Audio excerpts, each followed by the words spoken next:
ಸ್ನೇಹಿತರೆ, ಭಾರತದಲ್ಲಿರುವ 10 ದೊಡ್ಡ ನಂದಿ ಮೂರ್ತಿಗಳಲ್ಲಿ 8 ನಂದಿ ಮೂರ್ತಿಯನ್ನು ಕಟ್ಟಿದ್ದು ಕನ್ನಡಿಗರು ಅನ್ನೋದು ನಿಮ್ಗೆ ಗೊತ್ತಿತ್ತಾ? ಸ್ನೇಹಿತರೆ, ಭಾರತದಲ್ಲಿರುವಂಥ ಅತಿ ದೊಡ್ಡ ನಂದಿಗಳಲ್ಲಿ ಲೇಪಾಕ್ಷಿನಲ್ಲಿರುವಂಥ ಒಂದು ನಂದಿ, ಆಂಧ್ರ ಪ್ರದೇಶದ ಮಹಾನಂದಿನಲ್ಲಿರುವಂಥ ನಂದಿ ಇರ್ಬೋದು, ಮೈಸೂರಿನಲ್ಲಿರುವ ಚಾಮುಂಡೇಶ್ವರಿ ಬೆಟ್ಟದಲ್ಲಿರುವಂಥ ನಂದಿ ಇರ್ಬೋದು, ಬೆಂಗಳೂರಿನ ಬುಲ್ ಟೆಂಪಲ್ನಲ್ಲಿರುವಂಥ ನಂದಿ ಇರ್ಬೋದು, ಹಳೇಬೀಡಿನಲ್ಲಿರುವಂಥ ಹೊಯ್ಸಳೇಶ್ವರ ಗುಡಿನಲ್ಲಿರುವಂಥ 2 ನಂದಿ ಇರ್ಬೋದು, ಹಾಗೆ ಡಂಬಳದಲ್ಲಿರುವಂಥ ದೊಡ್ಡ ಬಸಪ್ಪ ಗುಡಿನಲ್ಲಿರುವಂಥ ನಂದಿ ಇರ್ಬೋದು. ಇವುಗಳನ್ನೆಲ್ಲ ಬಂದು ಭಾರತದಲ್ಲಿರುವ ಅತಿ ದೊಡ್ಡ ನಂದಿಗಳು ಅಂತ ಕನ್ಸಿಡರ್ ಮಾಡ್ತಾರೆ.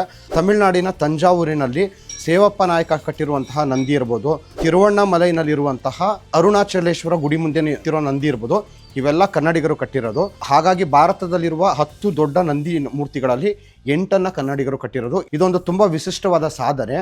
ಇಂಥ ಒಂದು ಸಾಧನೆಯನ್ನು ಮಾಡಿದ ಕನ್ನಡಿಗರಿಗೆ ಈ ಮೂಲಕ ನಾನು ನಮಿಸ್ತಾ, ಈ ವಿಡಿಯೋ ಬಗ್ಗೆ ನಿಮ್ಮ ಅನಿಸಿಕೆ ಅಭಿಪ್ರಾಯಗಳನ್ನು ಕಮೆಂಟ್ ಮಾಡಿ, ಹೆಚ್ಚೆಚ್ಚು ಕನ್ನಡಿಗರಿಗೆ ಶೇರ್ ಮಾಡಿ. ಮುಂದಿನ ವಿಡಿಯೋದಲ್ಲಿ ಮತ್ತೆ ಸಿಗೋಣ. ನಮಸ್ಕಾರ.